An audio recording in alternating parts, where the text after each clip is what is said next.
It is positively frigid out here in Tampa right now. 35 degrees. I don't think it's ever been this cold in November. And I'm crazy to be out here on the golf course, but I'm out here for good reason. I've got a brand new club that I am so pumped to check out today. It is the brand new collaboration between Adam Scott, one of the all-time best golfers out there, and LAB Golf, one of the all-time most innovative club manufacturers, specifically when it comes to putting. This is maybe the most tempting release of 2024, and it came late in the year. It is the brand new OZ.1i from LAB Golf. Now it's the holidays, I'm feeling kind of generous, and I've got 2 of these putters, so why not give one of them to a lucky Let's Play Through subscriber? We're about to hit 100,000, by the way, so when we do, I will draw a name for a LAB OZ.1i. If you've ever dreamed of owning a LAB, maybe you couldn't afford it, or for whatever reason you just didn't have one, this is gonna be the chance to get one. I'm gonna leave some instructions at the end of this video, so stay tuned. Well, here it is. It is definitely a modern design, but it's more traditional than most LAB offerings out there. Certainly the Direct Force 2.1 putter, which is the logo that LAB Golf uses, is probably the most wild, alien type design. The DF3 was definitely one that I had to get used to by eye, but this one is more of a traditional mallet looking shape. Now, as you can see, there's some hallmarks that we get with this putter that we often see in LAB putters. You've got the shaft going right into the center of this club face. You've got a nice T-aligned marker, although that can be customized to your taste. There's lots of different options you can use on the LAB website to kind of see what that putter might look like. For turning this over, one of the main pieces of technology in these LAB putters is how perfectly balanced they've made it. So these weights are really important. You do not want to put a torque wrench in there. If you do that, you're gonna mess up the balance of the putter. It's not going to be torque free, and you're gonna void your warranty. So never touch these screws. These are gonna be balanced for you. And I wanna talk a little bit more about that here in just a second. If we look at this putter, again, what makes it different from any other LAB putter is this face. This is going to change the way this putter feels, and I think it feels different from any other LAB putter that I have tested. It's gonna be subjective whether you like the feel or not, but if you've been using a traditional putter, especially something like a Scotty Cameron, I think you're gonna like the feel of this one. On the back there, you've got a very interesting shape, and LAB designed this putter based on a supercar from 2021 that Adam Scott really loved. We'll talk about what I think this putter was designed based off of. They also say that the face of this putter was based off one of the most well-known mallet putters out on the market, so they want people to venture their guesses. I'm gonna do that here in just a second. But this shape is not just a beautiful shape, it's actually functional. You can pick up a ball with the back of this club really simple, so if your friends are gonna give you a gimme out there, you don't wanna bend over, you can use that to do so. Now that's not in any way where the technology ends with these LAB putters, because the shaft and the grip are very important to the LAB putters themselves. The shaft I have on here is an Acra shaft. It is an upgraded shaft from LAB Golf, but this is a very stiff shaft, and you don't want any lean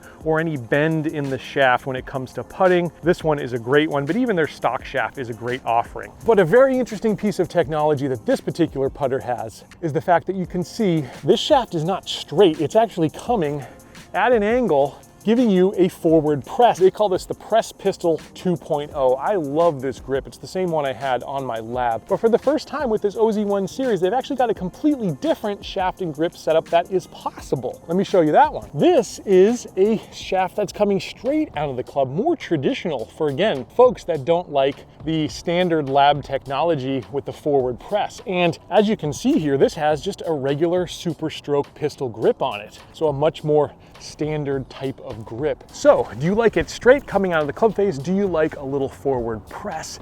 Now for the first time, you get to choose here with the OZ.1 options out there. Now, other thing you get to choose here in terms of options is the head weight of this putter. There is a standard, there is a lightweight model, and a heavyweight model to choose from. I've got the heavyweight because I like a heavy putter, as well as the standard model, and I'm gonna see quickly which one I like better. All right, so heavyweight model straight shaft is what I'm gonna try first. This is gonna be your most traditional setup. So if you've never been introduced to LAB by eye, you'll probably like this one better. Puts a nice roll on it. Again, I do like a heavy putter in general. The putter that I designed is one of the heaviest blade putters on the market. Woo, just missed that one.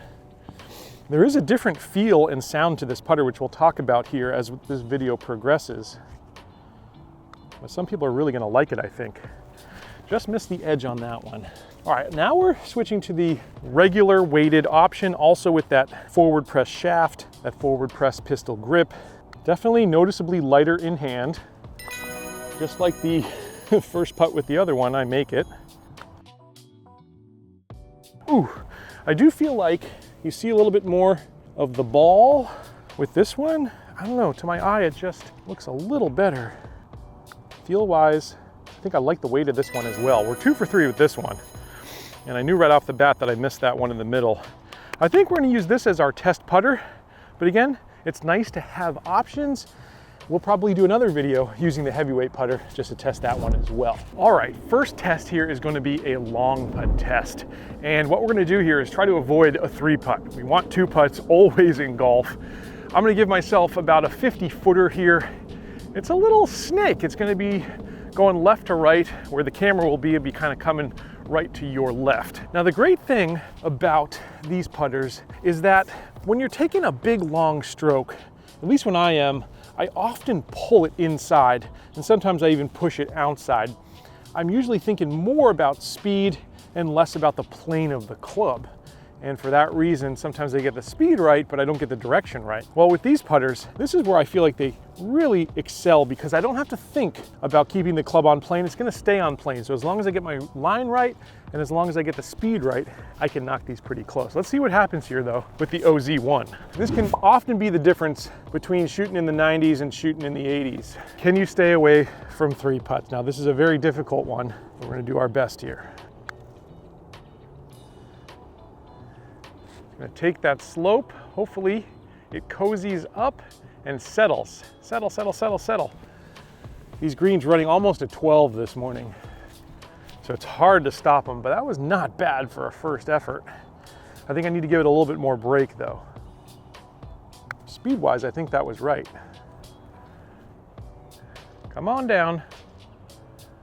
Get tight. Go in. Go in. Oh man. That was awesome. So I guess we got the line. Again, I don't think my stroke was so great there, but the result was good because that face came square there right at the end. And look at that, that's pretty consistent. Well, we got one that's basically a tap in. Let's see if we can convert. I gotta move this ball out of the way because they're so close.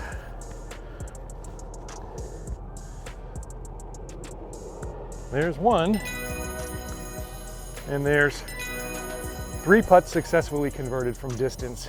That is a great sign. Now, in terms of feel, there's definitely a decidedly different feel here with the OZ1. I guess you'd call it more traditional, more almost milled face answer style putter feel. Okay, whereas the DF3 I was playing and the Mez and the original Direct Force, the 2.1, those putters felt maybe a little more hollow feeling, a little bit different anyways. These have more of a traditional feel to them. They also have a little bit of a different sound. They've tuned the sound here with this milled face to be, again, more traditional as well. It's not a ping sound, but it's more high-pitched and it's got like a little bit more presence to it. LAB said that this is something they worked on hard for this particular model because tour players have a real preference on feel and sound. And I feel like they do have this feeling really, really good. Let's go now to the short putt test, a really critical one. This is a drill I love to use before a big tournament here at the club, just to get myself ready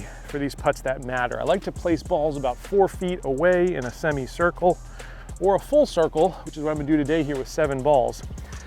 But the most important thing is to give myself different breaks. I wanna have some that are going uphill, some that are going downhill, some breaking left to right, some breaking right to left. We are on a little bit of a slope here, so I'll walk you through what I'm seeing. This one should be pretty flat, but it's moving a little bit left to right. Not much, but just a touch. Oh yeah, dead center. Now, what I felt there, what you probably can't see on camera, but I feel and I see, is there's a little more speed coming off this putter than what we had with the DF3. It just pops off a little bit faster. That makes a big difference, I think, on short putts like this, where any little disturbance in the force, if you have a little pebble or a blade of grass or something that's in the way, when you have a little bit more speed, you're gonna probably do a better job of avoiding any putts going offline when it hits something like that. So I appreciate having just a slight more pop with the OZ1 here. This one's pretty straight heading uphill. Woo, I saw a lot of that cup. This one's uphill, a little right to left. And we're 3 for 3. This one is still a little right to left, a little bit more flat. And then we'll move to the hardest putts here, which are gonna be downhill. This one probably have to be right edge, maybe even outside the right, just a touch. This one is a little downhill, right to left. Ooh! It's hard to give it enough break sometimes. This one is now moving slightly left to right downhill.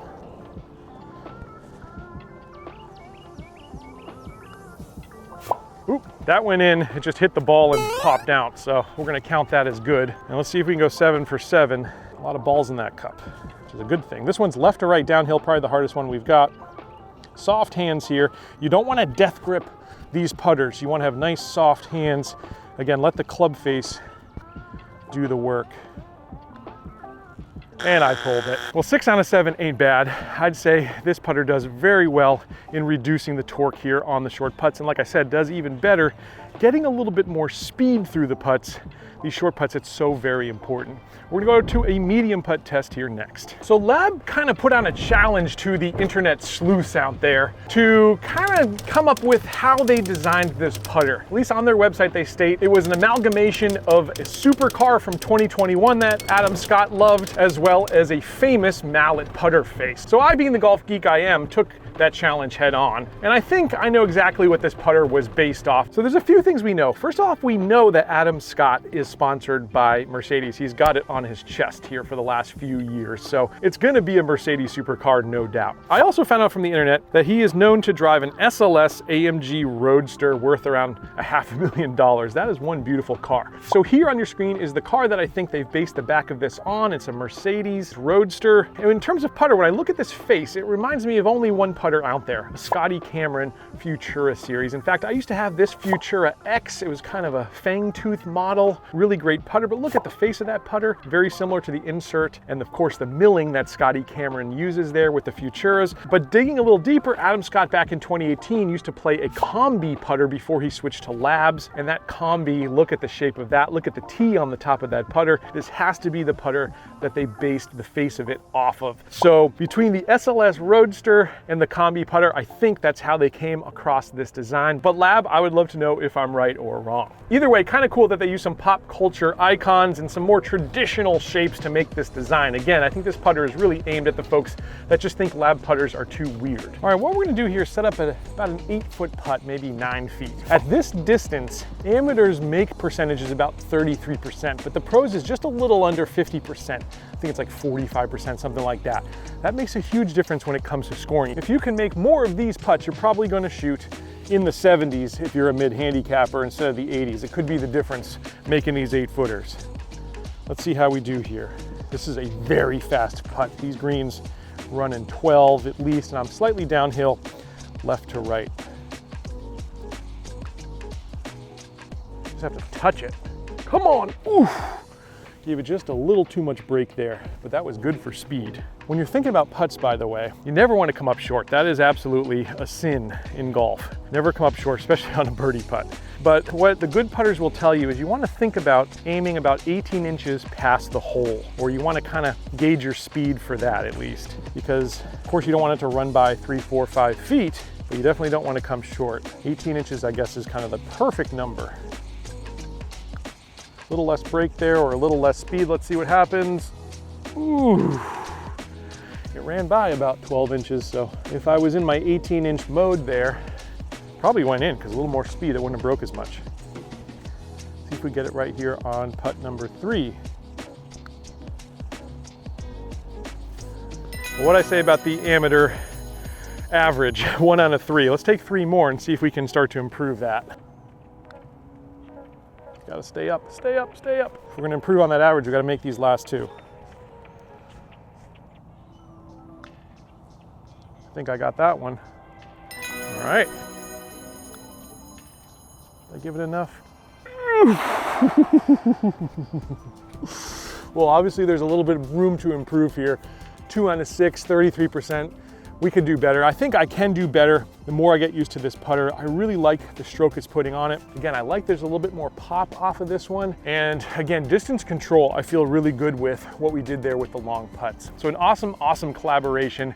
This OZ1 putter teamed up with Adam Scott, I think is going to be a special one. I think a lot of folks are going to like this more traditional design, the more traditional feel and sound coming off the club face with this one. As we talked about, I do like the press pistol grip. I think that is a great innovation for those of us that don't normally forward press it. And I think that's really important, again, to get a good roll on the ball. And I like the slightly more forward shaft lean. I think that is really, really good to get your hands in front of the ball as well. Now, how does this OZ1 stack up against the DF3, the DF2.1, the Mez, and the other putters Lab has put out? Well, I think if you're a staunch traditionalist, this is probably going to be your favorite of the bunch, especially if you use a mallet already. The other ones by eye are going to take some time to get used to. I do think it's worth it. I love the DF3. Once I got used to the shape of that putter and I really started to trust that putter, I became a very good putter with that one. I think the same can be said of this OZ1, and if you don't want to have such a learning curve,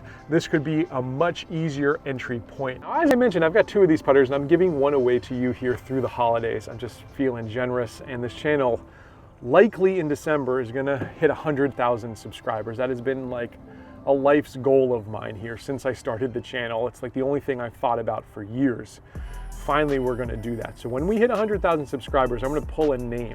And if you wanna enter the competition, there's just a very short form down below to fill out with your name and email. And if you follow us over on Instagram as well as here on YouTube, you're gonna have a chance to win this OZ1 for yourself. Thanks for watching. I hope you enjoyed this one. If you are shopping for one of these torque-free designs, there's some other great options out on the market. I'm gonna put a couple of videos here on screen.